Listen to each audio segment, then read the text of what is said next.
Hi, second graders. Miss Linder here. Today is Monday, June 8th.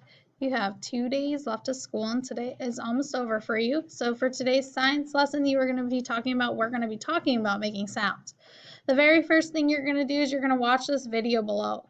It's a video about how to make sounds, all kinds of sounds kids are making, and they're making into themes of movies. So watch that link first, and then we're going to think about the story about the 3 little pigs. The wolf wants to blow down the little pigs' houses.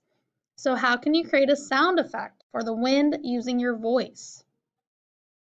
You're going to write a sentence about how the sound effect was made.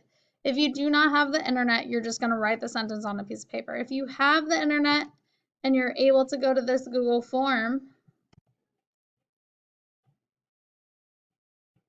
you are going to click on the form. Again, you're going to write your name, your first and your last name, and then you're going to answer.